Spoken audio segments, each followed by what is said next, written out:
I feel that my life is only in response to a kind of calling that is not necessarily verbal. It's just like an urge to move. I often say to people, if you let's say like this, that one who has been kissed from within and now has the urge within them to the urge towards a sense of completeness. That life will be always putting clues in front of you, and clues that you must pick up on them. As you become less mind or person-centered, but more in the stream of discovery, in the evolutionary stream of discovering more and more.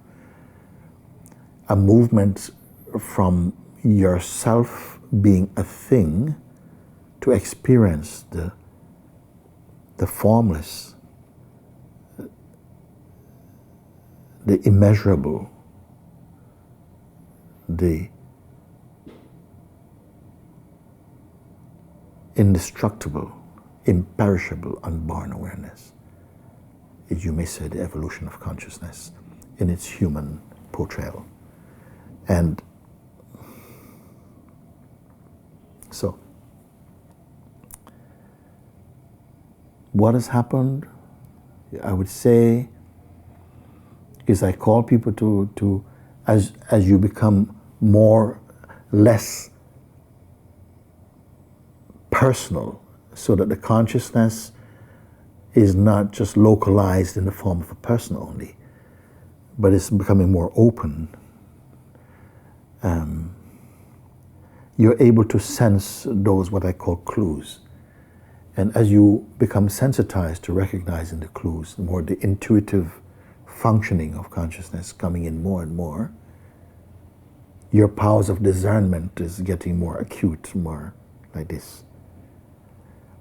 Then you're catching more clues.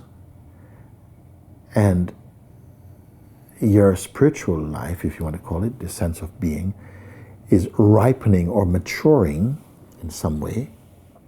Yet at the same time, this maturity is happening against a background of unchanging awareness.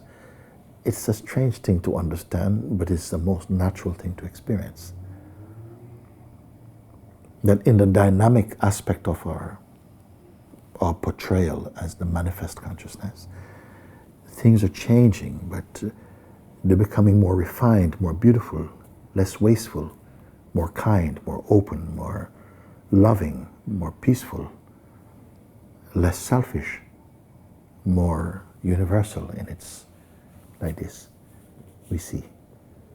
So that is really what I would call the more evolutionary characteristics of one who is growing in the spirit or coming home, you know? So of course we are so many people looking through having so many different paradigms of what life is and so on. And of course, many people disagree with what I'm speaking and so on. This is fine, there's room for that. But I'm not here to argue with them. I only ask you, you're open to look or not? And then see if you can refute what you see, because it's not my ideas. I'm not trying to graft on my ideas onto you. That would be deeply disrespectful for me. But I'm asking that for those of you who care to look, let's look together.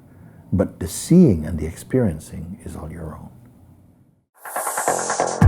Continue watching this fascinating conversation for free by clicking on the link below to visit our website, learn from the best minds in the world, and connect with a community of passionate people building the best versions of themselves. Just click on the link below, and I'll see you on the inside.